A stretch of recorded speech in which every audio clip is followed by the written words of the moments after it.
Hola a todos, Be'ezrat Hashem, día 5 de Tevet, continuamos con nuestro Shiur de Halajá Yomit. Hoy ya veremos Parashat Vayigash y nos vamos a concentrar en el que se esfuerza, lo logra.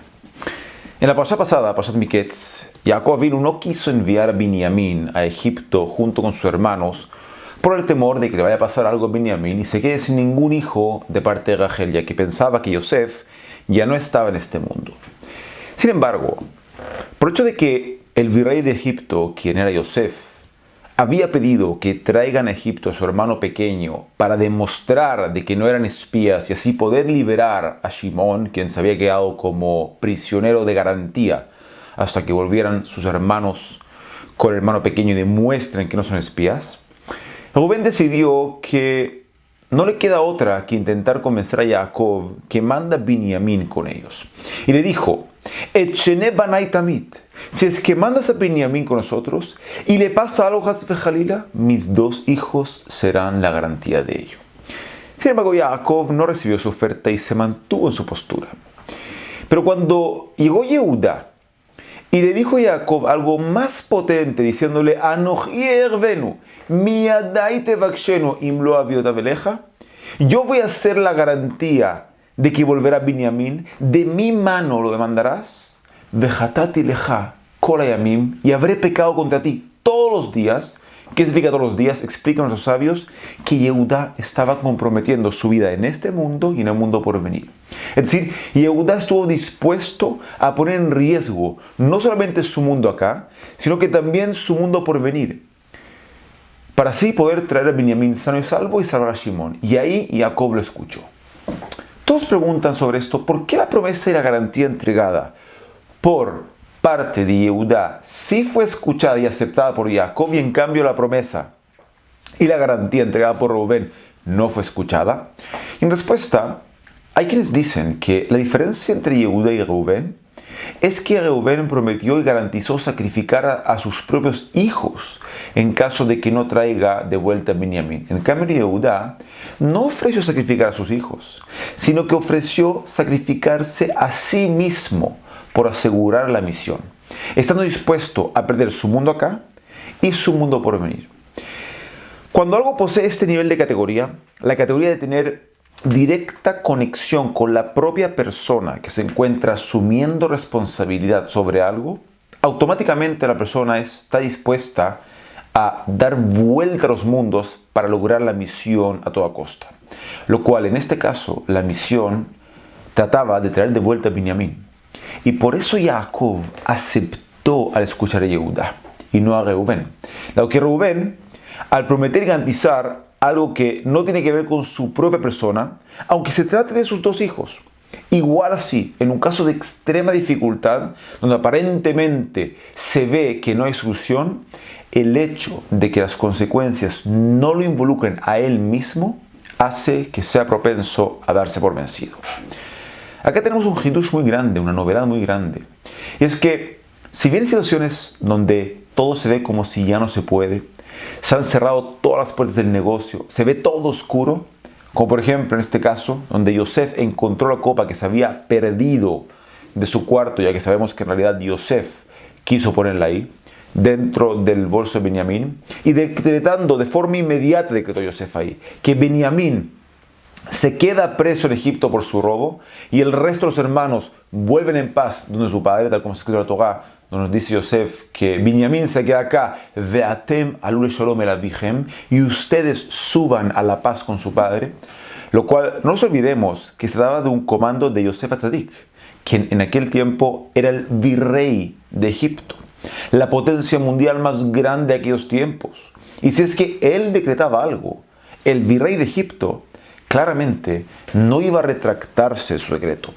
Por ende, la situación se veía como si no hubiera alternativa, como si el caso estuviera perdido y Binyamin tenga que quedarse preso en Egipto solo y todos nuestros hermanos vuelvan donde Jacob.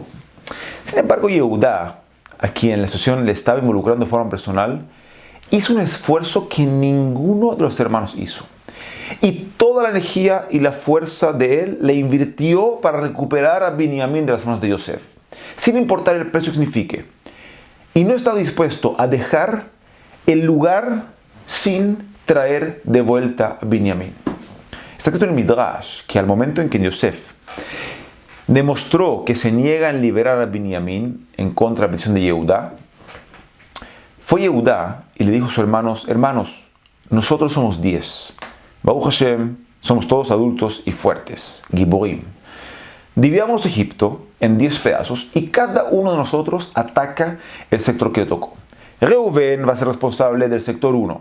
Shimón va a ser responsable del sector 2, etcétera, etcétera. Así continuó dividiendo Egipto entre sus hermanos. Vamos a destruir Egipto en cosas de minutos. Yosef no era tonto. Él entendía el problema que podía significar que sus hermanos decidan atacar a Egipto. Por eso es el Midrash que justamente por el hecho de que Yosef temió que esto suceda, decidió revelar su identidad. Y por eso viene el verso y nos dice: Velo yachol Yosef litapek. Y no pudo aguantarse más Yosef, ya que entendió Yosef que en una cosa de minutos sus hermanos podrían ahora eliminar todo Egipto si es que llegaban a utilizar su fuerza. Ahora, ¿por qué de todos sus hermanos solamente Yehudá fue quien lo hizo? Dado que él asumió responsabilidad sobre Binyamin a un nivel personal. Él estaba involucrado con alma y con sangre en el tema. Sabía que si es que no devolvía a Binyamin donde Jacob, iba a perder sus 2 mundos. Quiere decir que a pesar de que es verdad que hay situaciones las cuales están por sobre la capacidad humana, si es que la persona pusiera toda su fuerza y energía en aquello, entregando su propia alma por aquello, al final va a triunfar. Todos los hermanos querían traer de vuelta a Binyamin, eso es obvio. Pero solamente Yehudá fue quien se vio involucrado a tal punto que no le quedaba otra opción. Él tenía que triunfar. Él tenía que dar su máximo esfuerzo por lograr el objetivo. Hay un cuento conocido de Rabbi Yeshaya Bardaki, Zatzal, quien viajó en barco desde su país hacia la tierra de Israel. Junto con él se encontraba su hijo y su hija, ambos pequeños. En medio del camino, el barco se incrustó con algo que se encontraba flotando y se rompió el cascarón, causando que se hunda por completo el barco. Rabbi Yeshaya montó a ambos de sus hijos sobre sus hombros y comenzó a nadar en dirección hacia la tierra firme. Sin embargo, al cabo de un tiempo, comenzó a sentirse muy cansado, muy débil. Él sentía que si seguía nadando a este ritmo, no iban a lograr llegar a tierra firme. Por ende, con el dolor de su alma, se vio necesidad de tener que dejar a uno de sus hijos en el camino. Según la halajá, por el hecho de que el hijo estudia Torah, tiene preferencia antes que la hija. Con un profundo dolor en el alma y con el corazón roto, tuvo que decirle a su hija lo que iba a tener que suceder. Y en el momento en que la hija escuchó que el padre planeaba dejarla, ella gritó desde lo más profundo de su alma una sola palabra: ¡Abba! ¡Padre! Cuando Rabbi Yeshaya escuchó este grito desesperado de parte de su hija, inmediatamente sintió como una fuerza sobrenatural ingresaba dentro de su cuerpo y se sintió renovado para poder continuar nadando con su hija y con su hijo sobre los hombros, hasta que de repente se les presentó una tabla flotando y se aferraron a ella y así lograron llegar a tierra firme y salvarse de la tragedia, Baruch Hashem, con sus 2 hijos en vida. Cada uno de nosotros posee fuerzas escondidas, fuerzas ocultas, que incluso nosotros no sabemos que existen. Está más que claro que un padre no desea matar a su hija. La misericordia que un padre tiene por su hijo o su hija es superior a la que se tiene por sí mismo incluso. Solamente que llega el momento en el cual aparentemente no hay nada que hacer. El padre se encuentra nadando en medio del mar y sus fuerzas están acabando. Ya no puede más el pobre padre. No puede seguir nadando. No le queda otra. Se siente que está ahogando. Se está ahogando junto con sus 2 hijos. Ya no le queda otra que liberar a uno de ellos. Pero cuando el padre escucha un grito del alma de su hija, donde le dice: ¡Abba! ¡Padre! Aquel grito ingresa tan profundo dentro del alma del padre que inmediatamente es inevitable que reciba nuevas fuerzas, y son fuerzas ocultas que estaban profundamente escondidas y que no sabía que las tenía hasta que se vio en obligación de tener que utilizarlas. Algunas veces deseamos rezar, deseamos estudiar, hacer alguna mitzvah, y comienza a llegar todo tipo de dificultades y molestias, causando que finalmente no lo hagamos. Sin embargo, si es que nos hubiéramos esforzado un poco más y hubiéramos confiado en que nosotros mismos sí podemos lograrlo, en vez de darnos por vencidos, hubiéramos recibido Siyata Dishmaya, hubiéramos recibido la ayuda del cielo necesaria para que finalmente lo hubiéramos superado. Eso es lo que debemos saberlo. Y es que las dificultades y las molestias que nos llegan en la vida son por un motivo más allá que solamente molestarnos y hacernos pasar un momento difícil o malo. Las molestias vienen porque Kadosh Baruj Hu desea ver que la persona está dispuesta a hacer un esfuerzo superior por lograr lo que desea lograr. Las dificultades son obstáculos que nos dan la oportunidad de encontrar y conocer fuerzas ocultas que tenemos cada uno de nosotros y sacarlas afuera para lograr nuestro objetivo. Los obstáculos nos dan la oportunidad de mostrarnos a nosotros mismos hasta dónde estamos dispuestos a llegar para lograr nuestro objetivo. Es lo que vimos de Yehudá. Frente a un obstáculo como el de no poder llevar a Benjamín a Egipto y poder liberar a Shimón, que se encontraba capturado, y Yehudá estuvo dispuesto a hacer el esfuerzo y poner en juego su propia vida en este mundo y en el mundo por venir, con tal de poder llegar a su objetivo, y lo logró. Y al momento en que Yosef quiso llevarse preso a Benjamín y no permitir que lo lleven donde su padre de vuelta, nuevamente Yehudá estuvo dispuesto a sacrificarse y dar de todo su esfuerzo para lograr el objetivo de devolverlo donde Jacob, y también lo logró. El Ritbaz vivía en Tzfat y en invierno recae sobre la ciudad de Tzfat un frío terrible. Es conocido eso. Una vez, durante unos inviernos, llegó el día del Yortzeit de su padre, por lo que salió de su casa para ir a la sinagoga donde había minyan y así poder decir Kaddish. En aquel entonces el Ritbaz tenía 85 años y el frío lo estaba penetrando incluso en los huesos. Cada segundo que estaba en la intemperie sentía terrible por el Ritbaz. Su cabeza estaba llena de pensamientos de querer volver a su casa. Llegó un momento en el cual ya no podía continuar expuesto al frío. Había hombres mucho más jóvenes que él que no eran capaces de caminar por la calle durante aquel día de invierno donde el frío penetrante ingresaba dentro de los huesos de la persona. El Ritbaz estaba dándose la vuelta para volverse a su casa, ya no podía aguantar más el frío y de repente se acordó que cuando él era un niño de 10 años no era muy exitoso en los estudios, a tal punto que llegó un momento en el cual el profesor se vio necesidad de escribir a su padre que Jacob David, su hijo, no era apto para los estudios. No lograba entender lo que se estaba enseñando. En aquella noche, cuando se fue a dormir el Ritbaz, era pequeño, tenía 10 años, escuchó cómo su padre hablaba con su madre en el cuarto al lado respecto a la situación de su hijo Jacob David en la escuela y el teléfono que habían recibido del profesor.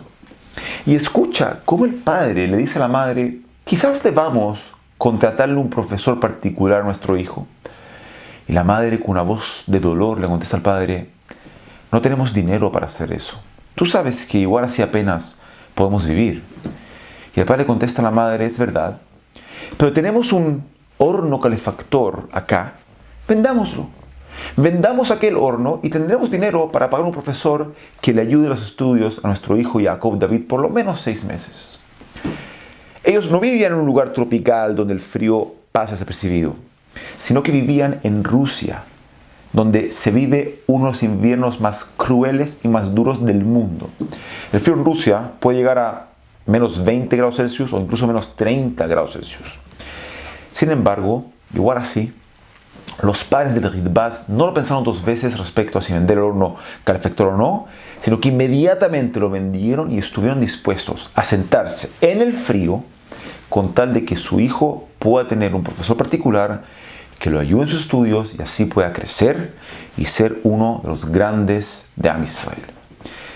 Cuando el Ritbaz se encontraba caminando en Tzfat con el frío terrible del invierno de Tzfat, con 85 años de edad, a punto de darse la vuelta para volver a su casa sin recitar el Kaddish en el día del Yortzeit de su padre, En ese momento se acordó de cómo sus padres estuvieron dispuestos a sentarse en el cruel frío de Rusia sin calefactor solamente para que él pueda triunfar en sus estudios. Al recordar esto, el simple hecho de imaginarse cómo sus padres se sentaban en el frío de Rusia para que él pudiera triunfar en la vida, aquello fue suficiente para ingresar dentro de él, dentro del Ritbaz, una fuerza nueva. Una fuerza que era como si nunca hubiera estado ahí dentro de su cuerpo. Y justamente aquella fuerza fue la que le permitió continuar adelante hasta que llegó a la sinagoga, en medio del frío de Tzfat, y pudo recitar Kaddish en el día del Yortzeit de su padre. Rabotai, no solo Yehudá o el Ritbaz, sino que todos nosotros nos vemos enfrentados a múltiples situaciones en la vida donde nos decimos a nosotros mismos: ya no puedo más, ya no me quedan fuerzas, ¿cómo voy a poder salirme de esta? Etcétera, etcétera. Y el simple hecho de pensar así causa que nos apaguemos y perdamos las energías de querer continuar luchando, dándonos por vencidos en el momento. Sin embargo, no hay que ser muy valiente para tener que darse por vencido. No se requiere algo especial. Es el camino más fácil que se puede optar. Todos tienen dificultades en la vida. Algunos tienen dificultades en la salud, otros tienen dificultades en el sustento, otros tienen dificultades de traer hijos, otros tienen dificultades con los hijos mismos, otros tienen dificultades de encontrar pareja, en fin. No hay nadie que no tenga un lugar donde le aprieta el zapato. Sin embargo, un Yehudí nunca dice Maye, ¿qué será ahora? Sino que un Yehudí siempre dice Ma Osim, ¿qué hacemos ahora? Un Yehudí siempre piensa en qué hago ahora para superar la situación en la que me encuentro. Entiendo que siempre hay una forma de superar lo que estoy viviendo. Tenemos que entender algo, Rabotai, que siempre van a haber fuerzas escondidas dentro de nosotros y que no necesariamente estamos conscientes que las tenemos. Y es justamente por esto que lo que nunca debemos dejar de hacer es dejar de esforzarnos. Debemos encontrar la forma de cómo motivar nuestro esfuerzo y entender que si nos esforzamos como debe ser, siempre, pero siempre vamos a encontrar en nosotros aquellas fuerzas que no sabíamos que teníamos, y eso nos va a ayudar a terminar logrando nuestro objetivo. Be'ezrat Hashem. Que tengan todos Shabbat Shalom Borach.